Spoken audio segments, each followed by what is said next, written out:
So today we're speaking with Amish Tripathi and Nouredine. They're the co-founders of Tara Gaming, a gaming studio that recently announced the Age of Bhaarat. Based on the press release, it's a dark fantasy action adventure RPG for PC and consoles.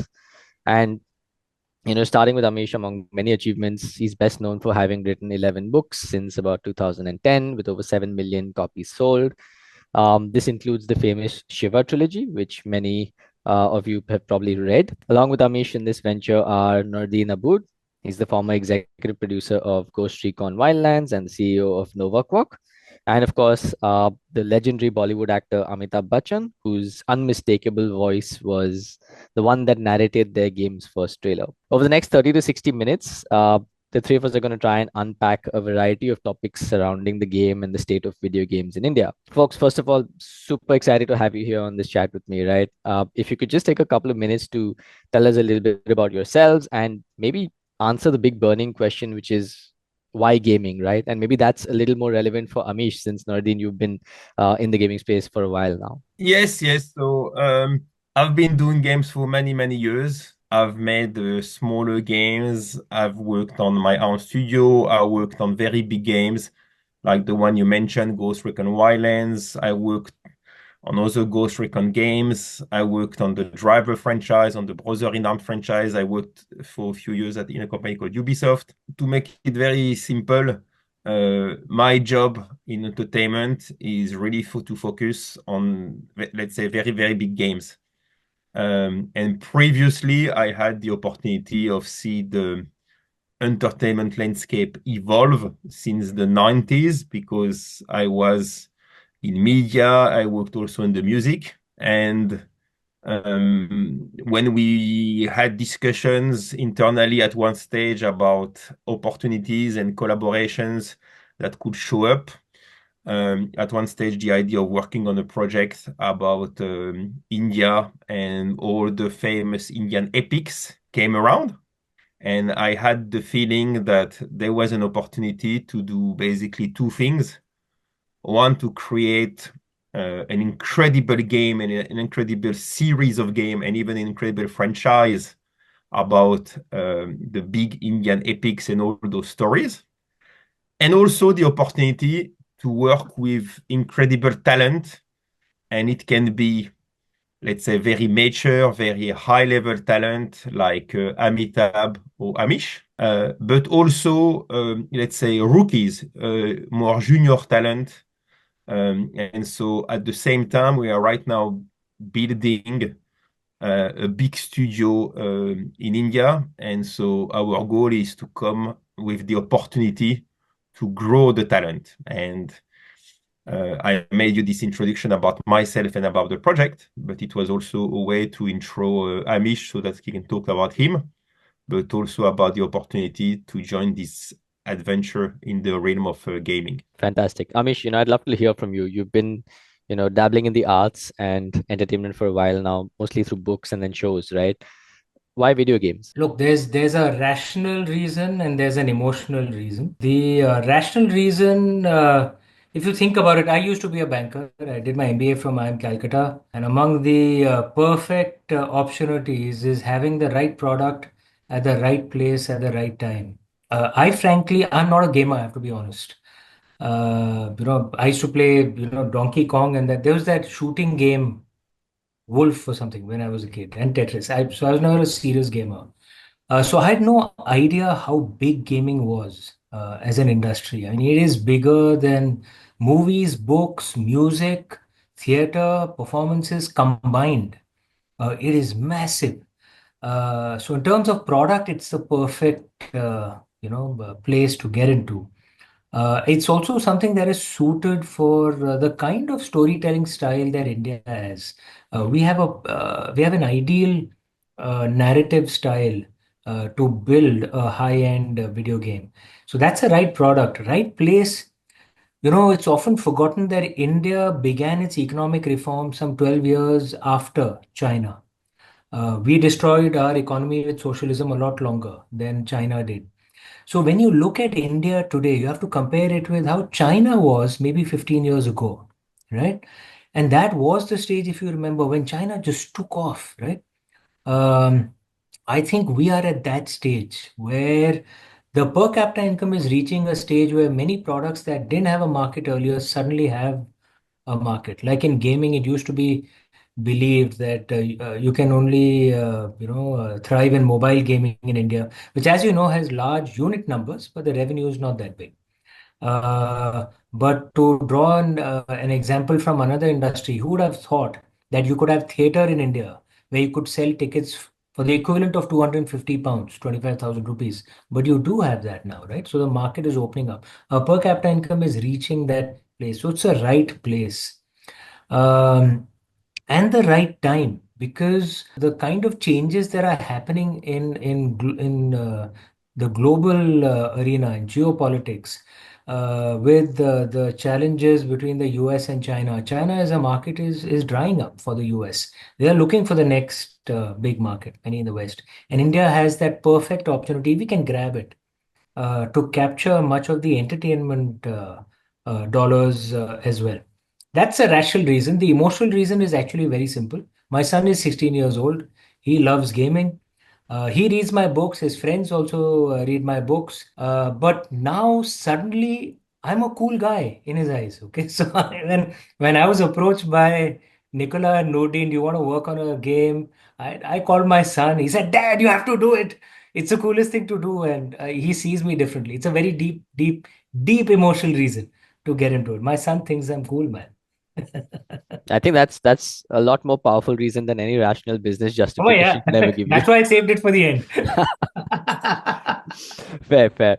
Right. Let me double click on that a bit, right? So Nicola and Nouredine reached out to you. How did the conversation reach Amitabh Bachchan ji and how did he get involved? I'd love to hear that story. So we were thinking of I'm much more closely involved, not just in the narrative, but in everything. And we were thinking at one level of just who could we have who could do the voiceover for the trailer that would take it to a whole new level.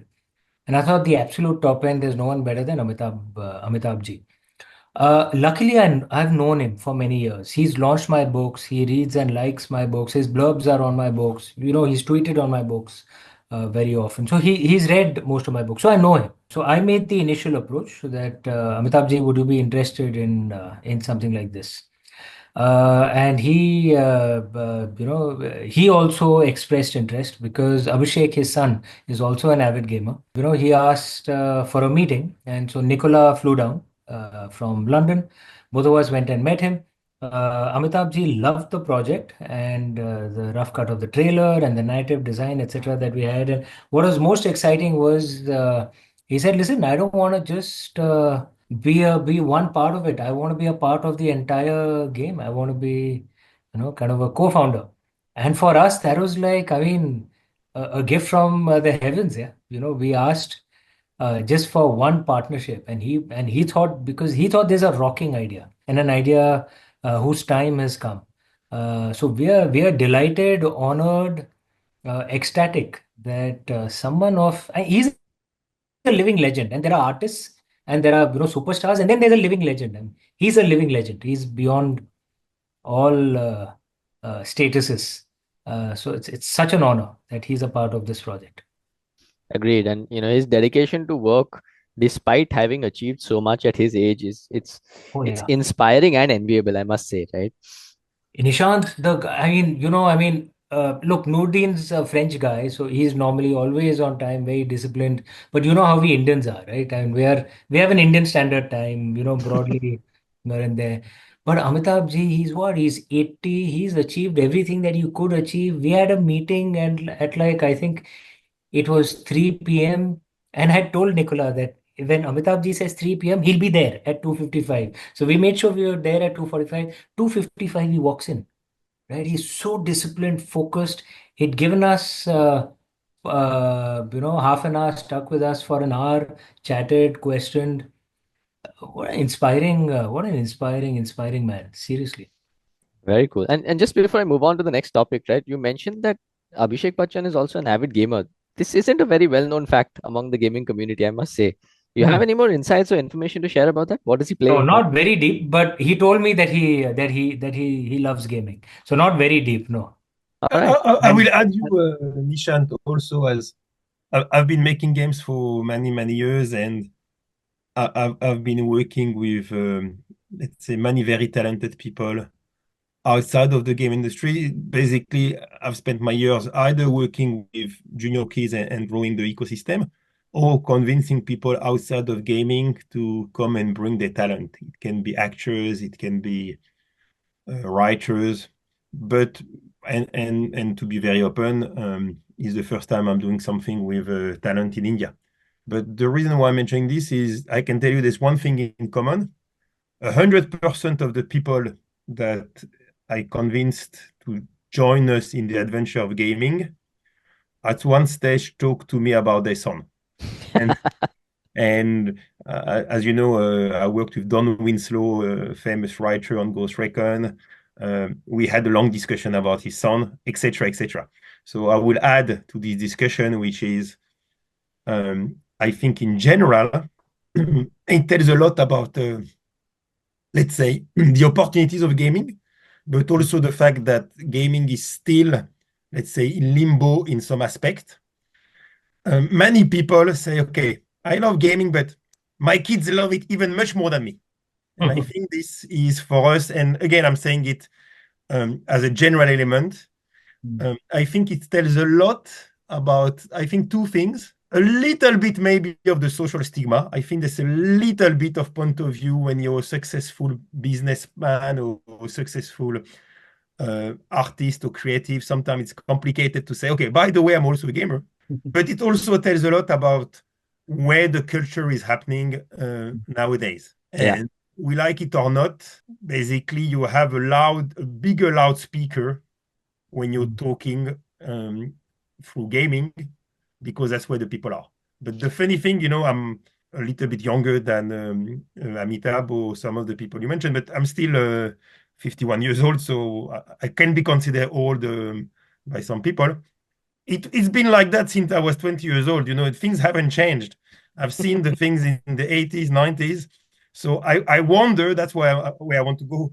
Maybe it's going to be the case all the time. Maybe people will always say, I like gaming, but my kids love it much better because of some of the stigma. So I think it's an interesting topic, and it's not just linked to India or to Amitabh or Amish. I think it's the situation of entertainment worldwide nowadays. I hear you. And, two thoughts come to mind when you bring this up. The first is, since if you have kids that are gamers, not only are they your biggest supporters and inspiration, but they're also going to be your loudest critics. So you damn well better make something that's good enough for them before you release it to the rest of the world. Yeah. Yeah. And I think the second thought that comes to mind, right, when Nouredine talks about how, children are always going to be a lot more entrenched in this gaming space. When we were growing up as gamers, it was a lot harder to convince our parents and our peers that, hey, there's an industry here, and hey, I'm trying to actually build something here in this space. Heck, I know I had to have that battle to even consider starting something in gaming, right? It's a lot easier today. And especially with folks like you leading the charge, building games that are exporting culture from India to the world, I think you're playing a very important role in eliminating that stigma that gaming is a bad thing. So yeah, props on to you this, guys. I can tell you something that actually two things. First, I did my first development with talent in India around 2008. I was working at the time at Ubisoft, and I was building up a team in Pune on one of my games, and which actually where is located our team right now. But the first time I was facing the topic of building a team in Pune, it was in 2008. And yes, I can tell you that since 2008, things have changed a lot. But on the other hand, I would also tell you that I remember, and I coded my first game when I was 11 years old. So we're talking 1985. And at the time, the way my parents were controlling my usage of my computer is that they were stealing the cable connecting the screen to basically the mainframe. But they didn't know that I had a bunch of cables hidden. I bought some cables for free, for cheap. So I could code at night even if the cable wasn't there. And nowadays we do that by controlling, I use Q Studio as a tool to limit the screen time of my kids. So I think there's also another topic here, which is actually not really linked even to social stigma or not even linked to business, which is just linked to the time spent. And yes, gaming tends to generate, I wouldn't call that addiction because I don't think it's that, but let's say passion. And there's a limit to how much sport you can do in a day, maybe because you're gonna get tired. But sometimes you can spend the same way you can spend 20 hours binge watching something on Netflix, you can spend 20 hours playing something.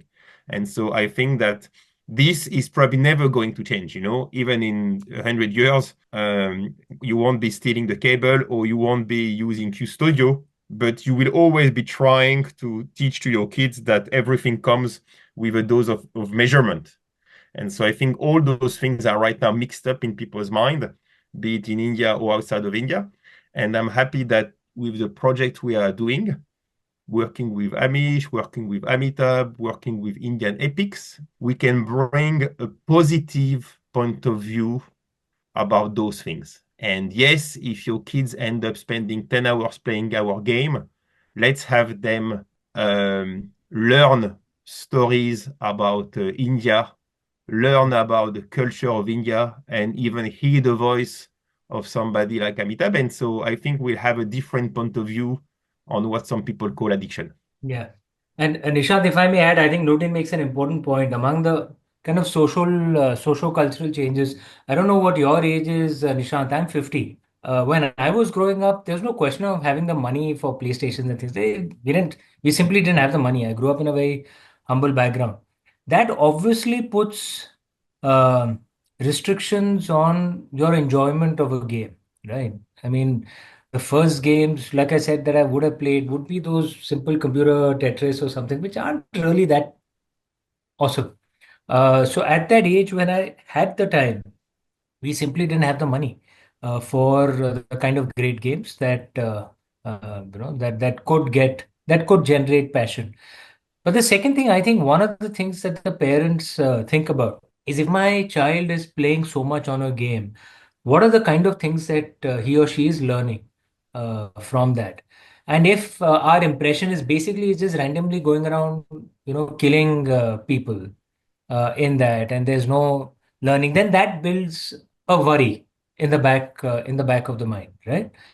And I think that's where what we are doing with this game is so different. I don't know if you've read my books, Nishant, but look, my books speak of our traditional stories, but in a modern, cool way.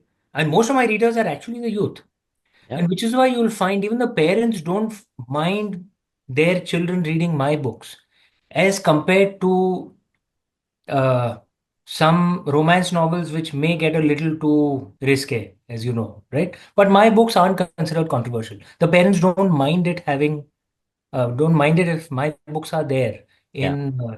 but the kids also enjoy it because it's cool, it's fun, but they are connected to their roots. This is precisely how this game will also be. It will be cool, it'll be fun, but it'll be set in our world. And what I love most about Noordin and Nicola, the way they are approaching this game. Look, they're Westerners. They don't know much about India. But I know we Indians have felt it. Many times Westerners come to our culture without a sense of respect. Noordin comes with that sense of respect, and he keeps saying, I want to do things which Indians will like, which will give them a sense of pride. And that is at the heart of what we are doing. In that sense, the attitude will be very similar to my books or documentaries. Proudly connected to our traditions and culture, but very cool, very cutting edge. So it'll hopefully make the kids who will play the games and the parents, both of them, it'll make them both of them happy. Awesome. Look, I'm not going to give away my age here, okay? But I think what I will say and might give you some hints is, as a recently turned father, right? This is something that occupies my thoughts as well quite a bit about the difference between productive screen time, entertaining screen time, and then purely detrimental screen time, right? And when I reflect back on my own journey as a youth with uncontrolled screen time, there were the goods and the bads. But the goods were I learned I managed to get a command over language because of watching things like cartoons and playing Hmm. video games, right? Words and phrases that I would have never been exposed to otherwise. I learned through video game dialogue. hand-eye coordination, problem solving, strategic thinking, all of this I credit to multiplayer competitive video games that played a very important role in my life. Mm. And I hear you when you say that you're building a game that, yes, the screen time problem is real. It's hard to control it in today's children and whatnot, right? But as long as you can start shaping an environment, a digital environment wherein you're doing something productive, you're actually learning while actually investing a lot of time into Photo. something entertaining, right? I think you're on the right track then. That's clearly what the attempt is. Like I said, I must say this again. Nicola and Nourdine, they are Westerners, right? But they are coming in with that respect, which I really like as an Indian, and which is what I think will reflect in our game. And that's something that Amitabh ji also told me, that I like the fact that they are coming in with that sense of respect towards our culture. Right. And Amish, just to go back to your books, right? I have read the Shiva trilogy, and I must say that prior to that, I was someone that couldn't give a damn, right, about history and epics and whatnot. Of course, there were interesting stories that always piqued my interest, and you'd hear from your grandparents and your parents about cool stories and all. But it wasn't relatable because it was all told to me in a way that the dinosaurs in my house were talking about it.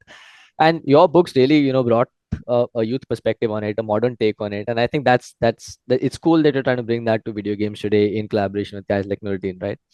So kudos to you for that. Let me jump into a question that's on the top of my head, right? Ever since I heard this announcement, most folks jump into Indian game development saying that, hey, the mobile gaming opportunity is huge in India. And, while there may be a lot of players, there aren't many payers, but we can find ways around that to monetize and yada yada. You've taken a different approach. You've categorically stated you want to build a AAA game. You want it to be for PCs and for consoles, right? My thinking when I hear that announcement is, one, your target audience is not just India. Sure, it's an Indian game, but you're trying to take it to the world.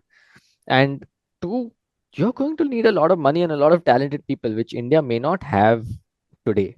How are you solving these? There's two things in what you said. One where I'm going to repeat what you said, and one bit where we'll bring you our point of view and specifically my point of view on the talent. Yes, you're right. We are not only targeting India. Yes, you're right. It's a big budget. And I will add so now two things. One, it's also a time frame. Just to be very open, there's always what we call short-term business opportunities and longer term. My understanding is that there are some players who focus on the short term. To be very open, if your goal is to be open, lots of money, but also if your goal is to have a lasting impact, you need to look at the long term. So obviously, yes, if we look at the market of India in the next few months, some of the figures you mentioned are more toward mobiles. But yes, we are not only looking for the next few months, we are trying to have a longer point of view. And exactly, it's what Amish described initially about if you compare India to China, etc. So I can tell you that, yes, we are not only going to sell our game in India, but to be very open, we are also going to sell it heavily in India. It really depends about the time frame. Now, very specifically about your question about talent, I would say this. First, I mentioned the first time I was thinking about talent in India was in 2008. And to be open, I had a bigger team. I started looking at the topic in 2008, and I had lots of people working on a project for me in 2010. So it was 15 years ago. So I would have agreed about what you said in 2010. I remember in 2010, when I was discussing about local professionals, it was more difficult to retain talent, social stigma, not enough money at stake, lots of people who prefer to work in classic IT, high turnover in the industry, etc. Now, flash forward in 2025, we have four important parameters. One, to be very open, we're only making one game. So, we are, no matter how many people I'm going to hire, I don't need to hire 10,000 people. We are talking, let's say, hundreds, but because of the size of India, I can tell you, hiring hundreds of talented Indians in that space is fully doable. Is it possible to hire 50,000? I don't know, but good news, I'm just making one game. And I can tell you that the talent is there. And why is the talent there? For two sub-reasons. One, some of the talent has more experience in mobile, but is actually in reality playing PC and console games. So they are using their talent in the mobile space, but they also have developed skills outside of that. So we don't only hire people who have shipped in that space, but also, let's face it, right now you do have lots of companies who do subcontracting in India, who have offices in India. And so the people are not able to contribute, let's say, to the core of the game, but they are actually working on PC and console assets. And I can tell you that when we come with our idea of working on a game about Indian epics, working with Amitabh, working with Amish, and with goals in the PC and console space, finding those people is not that complicated because they are quite happy, let's say, to join us. And four, I'm going to get back to what I said initially, the long-term vision. So let's face it, we are not just building a game, we are building a series of games, and we're not just building a series of games, we are also looking at entertainment in general. And so we have plans right now, not just for the first game, but also for the previous games. Explained like that, it might seem a little bit crazy, but again, I've worked on big games in the past. When I look at what I was doing with the Ghost Recon franchise, I remember when I had the opportunity to reboot the Ghost Recon franchise and how we moved forward. If you look at the things in the long term and if you have a vision, it's all about, let's say, time. And so we also believe that we are going to also build a leadership in our teams in India. So right now we have, just to be very down to earth, we are around 30 people in our studio in Pune. The person who is leading, so in our conversation, Amish has mentioned Niklas, who's working with us as a chairman on the business side. And I will also mention Siddharth Singh, who's working with us in Pune as the studio lead of Pune. So he's been in the industry for many, many years. He's worked on big games, etc. And so there are people like Siddharth, and the people who are in our studio in Pune right now have between 10 and 25 years of experience. And so that's why I'm getting back to what I said. In 2010, those people had 0 years of experience. In 2025, I'm able to hire people between 10 and 25 years of XP. And actually not just hiring them, but put them in control of the project. Obviously, it's going to happen step by step because we are building the studio and it's difficult to do two things at the same time, build the studio and lead a project. But we are not just using talent that is available, we are also growing our own talent. So in a nutshell, I think the biggest reason why right now those things are not happening, our claim is unleashing Indian epics in AAA gaming. And I think this is not happening right now just for one reason, is because people are not thinking about it. And on the other hand, if you start with this goal, all of a sudden the pieces of the puzzle get together. And I dare to say that the landscape has changed a lot in the last 15 years. Excellent. That's quite encouraging, I must say. Can you share a little bit about the current stage of development and what the projected timeline is like specifically for the Age of Bhaarat? So it's very simple.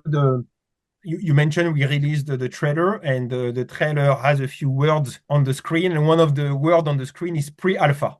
So we are pre-alpha. So what does it mean, pre-alpha? We are not yet alpha, which is the whole game finished but not polished, and we are not yet beta, which is the whole game finished and polished and not yet obviously released.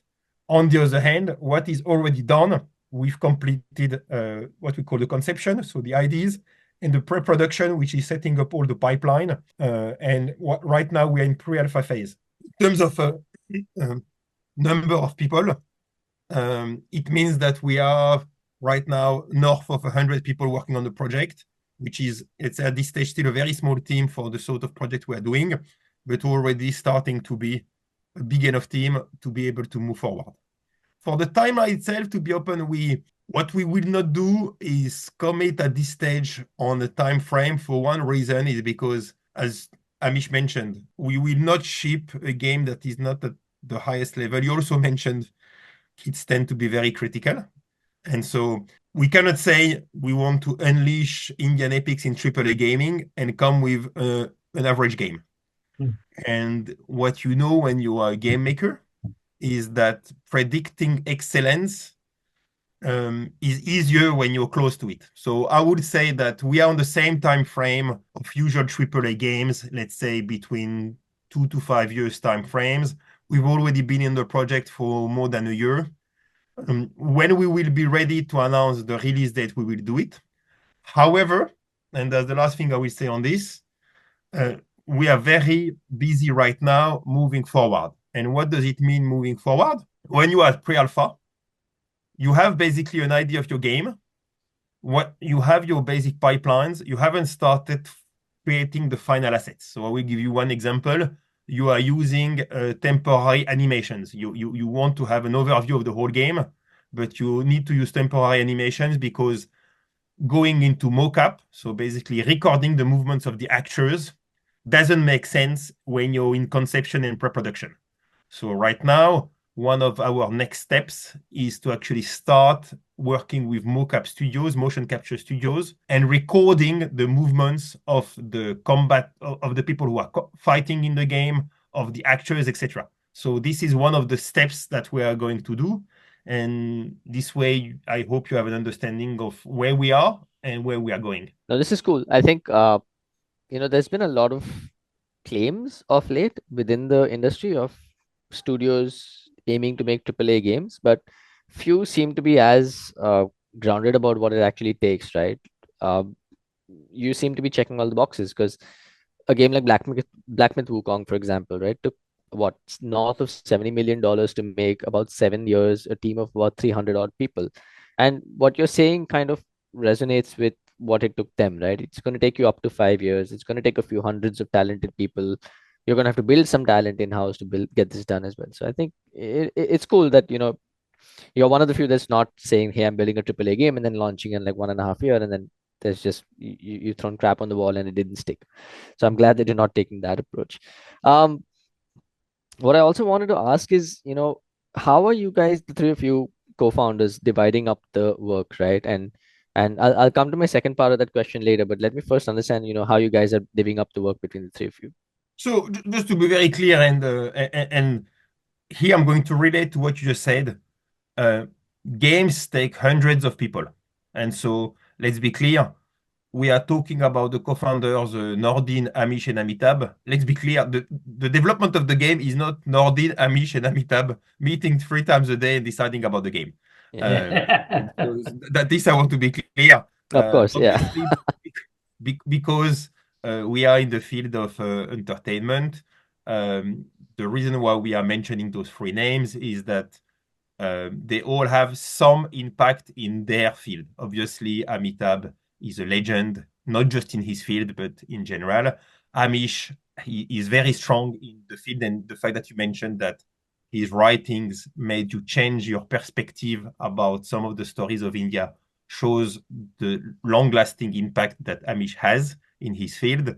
And my only claim to fame would be that I had the opportunity of making AAA games in the past. That said, there's many people working on the project. We mentioned Niklas, who's working with us on the business side, development, etc., who's traveling a lot to India and working with Amish and Amitabh. But apart even from those names, Siddharth, who's leading our studio in Pune, I have right now more than 100 people working in the pipeline of the game.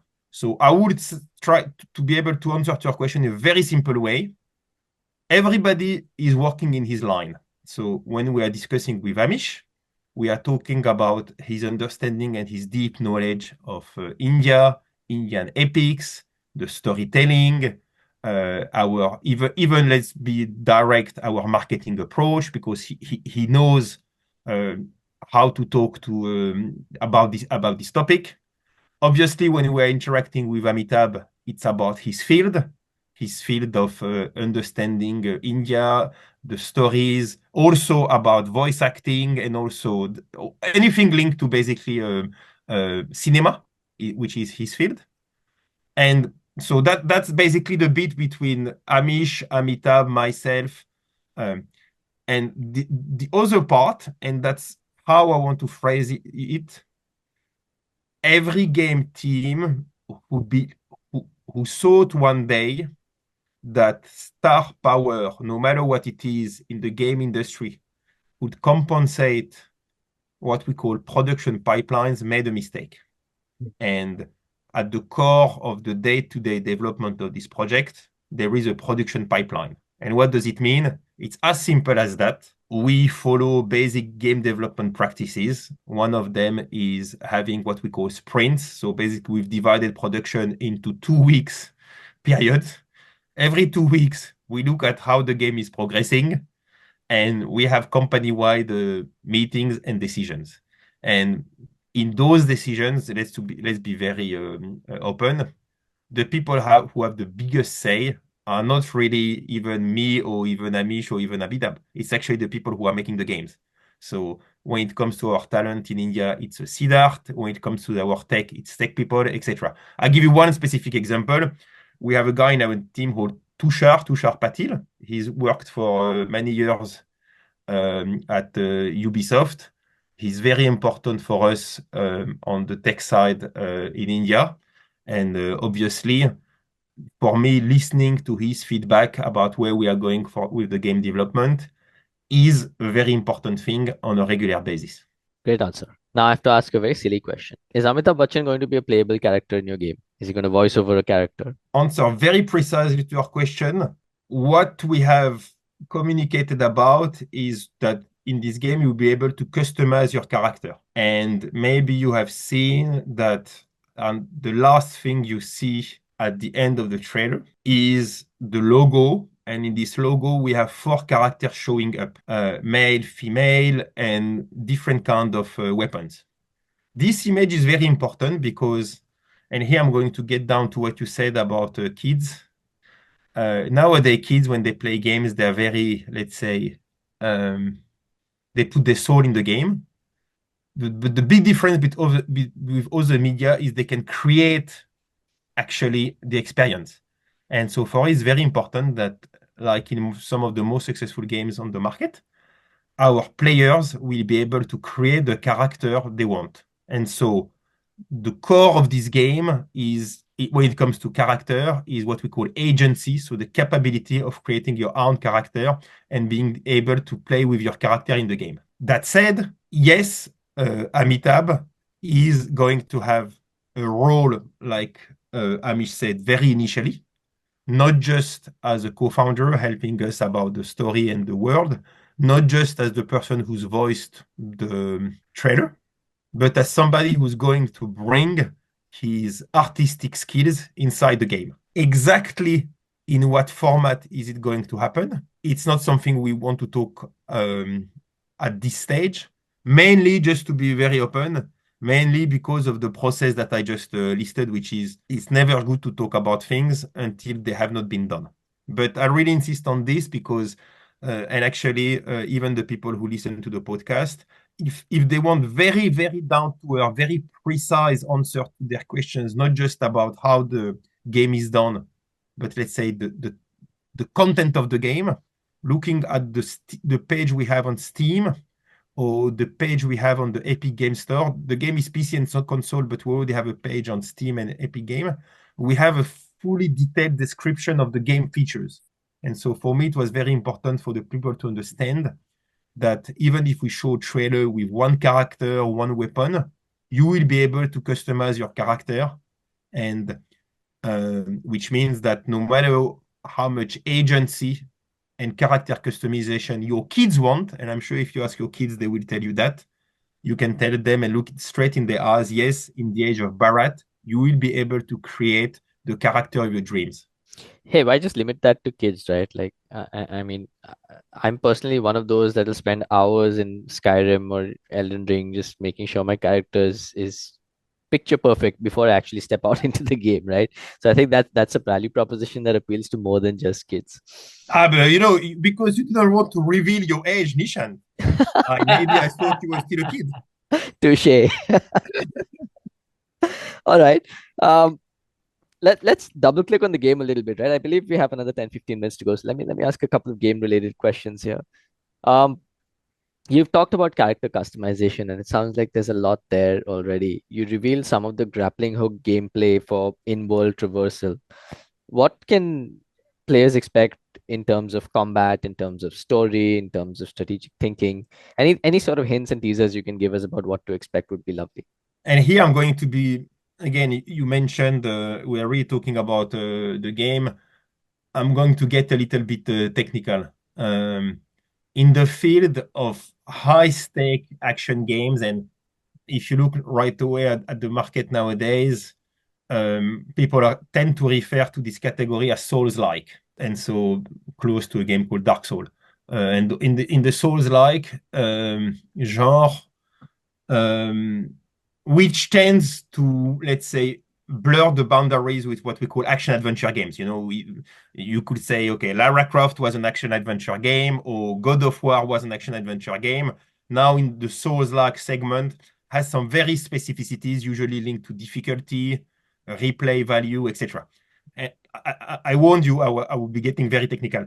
Um, However, that said, if you look at in those genres, the games, basically, you can say that the game are either, let's say, very fast, very, let's of dynamic combat on one side of the scale. And on the other side of the scale, some games are, let's say, slower. It's more about tactical positioning. Um, as you can see in the trailer, we want to do two things. One, we want to show elements about Indian culture, and so I mentioned mocap. We are about to start recording the animations and the movements of basically Indian combat techniques and basically combat style. And so we want something that is able to capture the local combat moves for local martial art, basically. And at the same time, we want to create a fun game. And so we believe that our game will be closer to dynamic gameplay. And the reason why we've added the grappling hook, and again, let's be clear, there are a few very famous games in the game industry that are using grappling hooks. They can be Sekiro, recently a game called Just Cause that was very important in the open world field a few years ago. The topic here is not really about the way to move around in the map, because like I said, you'll be able to customize the game, but to send this message that we want very dynamic combat. And the best way to generate dynamic combat is obviously to record dynamic martial art, but also have a way to move at the same time as you're fighting. And by having a grappling hook that is actionable in the middle of the fight, it's a very simple way to express to our players that we will have dynamic fights. So let's think that it's a little bit if you're fighting Street Fighter against an enemy, but at the same time, you can press a button and get away from the screen thanks to your grappling hook. So this is really the message. And in a nutshell, we want to have a game that is, and also Amish insisted on this, we want to have a game that is respectful of ancient, traditional Indian martial art. And we also want to have a game that is performing well in the field in which we are, which is the action adventure or Souls-like RPG sub-segment. And in that sub-segment, we believe that there is room to have the position of a high speed, high pace, dynamic combat proposition. Interesting. And from a world environment and story perspective, right? Um, is there Are there any elements about Indian epics or Indian history, culture that you think your game is bringing to life that other games already haven't? So I'll let first Amish come with his perspective on this, and I'll conclude on, let's say, the market itself. But Yeah. let's have Amish on this vision, and I will add the competitive aspect once he has brought his perspective on this. Dishan, the reality is actually nothing like this has ever been attempted, if you think about it. Uh, and what we are doing is we are setting up a fictional narrative within the world of our epics, within the world of our Itihas and Puranas. So imagine if that universe exists, the characters that we know and love are there, but as much bigger characters who may not have a role to play within the game, but we know of their existence. And you are in that world, within that construct, if you will. And we've set up a fictional narrative within that construct. So what happens is you get to be in that world, in the world of our Itihas and Puranas. The way time is, the way warfare happens, the kind of warfare, bows and arrows, and various things like this, right?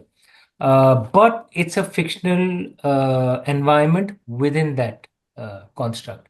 So that's the way that we are approaching it. So in a sense, it is that ideal mix of a world that will be very familiar to you, because who doesn't know the stories of our epics, of the Rama and Mahabharata, the Puranas?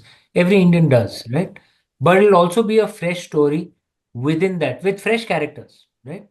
But within that construct. That's how it's actually being built, which also brings in the style of warfare, the way choices are made.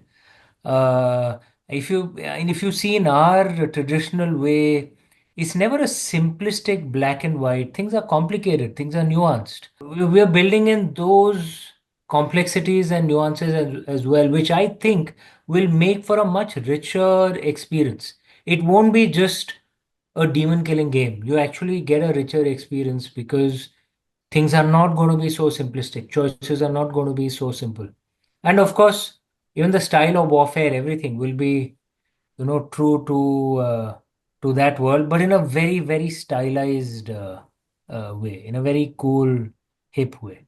Let's see that. And so to wrap up on this, and to put it in perspective with other games, yes, like Amish said, nobody has attempted to do what we're doing, basically a deep AAA game with all sorts of biomes and environments based on Indian epics. And also, and again, here I'm going to be very technical, this is a dark fantasy action RPG, and we believe that facing all sorts of enemies and situations is interesting. But if you look at the images of the trailer, it's dark but with a glimpse of light. And if you look at the images, they are, and we worked a lot on that, the right balance between something that is colorful as India can be colorful, but also colorful as some very positive games can be, but also with a dark fantasy approach. And I mentioned the Dark Soul and the Souls-like subgenre.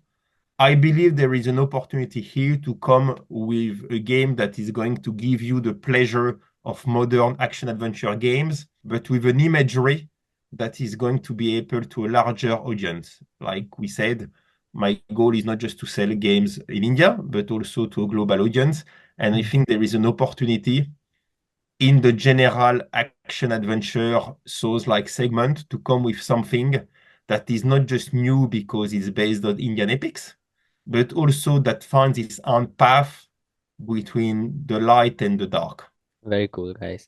Look, I think we're almost about at time, right? And I think this Mm. conversation could go on for another 3 hours, but I won't keep you. Um, Let me just, ask a quick concluding question over here. I know this is still a ways off, but how are you thinking of monetization for this game? AAA games usually have a one price and then you're done with maybe some in-store purchases after, purely cosmetic or DLCs. But have you thought about this? How are you planning to turn this into money-making machine? So I will give you a very simple answer. So The very good one is yes, because as you know, we haven't launched in the adventure of making an expensive game with lots of people without thinking about how to make our money back. But I will say those two things, and I will link them also to one element that we didn't discuss about. For me, it was very important to have a social aspect in the game. And so the trailer underlines this. The game is also playable in co-op, so you can play the game with friends. And just to be very clear, yes, this is a AAA game, so yes, it's a game with a price attached to it, and we believe that the biggest element of success on a game like that is the quality of the game, and we believe that if we have a very good, high-quality game, we will be able to convince people to pay the classic price in the AAA industry to buy the game in India, but also outside of India. However, to go and usually when people talk about monetization, they come with the question not just of day one, but how do you have also content on the long run? And so, yes, it would be a little bit too early to detail our plans after the delivery of the game. But from a creative perspective, what I would say is that being able to play and replay the game with your friends in co-op is a very important feature for the game creatively, because we want this game to be a game that you can play. If you're a kid, you can play the game with your parents. If you're a teenager, you can play the game with your friends. But it's a way for me to tease our perspective on the long run. And so we believe that this game is not just an opportunity to make a strong one-off, but also to actually have the opportunity for people in India and in the world to play in our world on the long run. I won't go here too much into the details, but I believe, and I say it like that, if people are interested by our project, be it on the creative side or even on the business side, we're always happy to talk to partners. But the big thing that they need to understand is that the untapped opportunity right now is gigantic. And it's not just because India is a big country. It's because at this stage, I don't think anybody is trying what we are trying to do, which is to create a vehicle to experience those crazy and exciting and centuries-old stories of Indian epics in the Age of Bharat. Excellent. Thank you so much, gentlemen. It's been absolutely great speaking with you. I'm really hoping and I'm very excited for what comes next. Nouredine, you've talked about Souls like. I'm thinking there's a Dark Souls element. You've talked about dark fantasy. I'm thinking there is a God of War element to this. You've talked about co-op, split fiction comes to mind. So, and of course there's the whole India take with Amish's perspective on this, voiced over by Amitabh Bachchan. So let me just say you guys have set the bar high. And all eyes are going to be on you guys to deliver, and we're rooting for you. We hope that this is going to be a big success, and I can't wait for the next alpha to be announced. Thank you. Thanks, Risha. Awesome. Thank you so much, gentlemen. Thank you. Have a good one. Bye. Bye. Bye.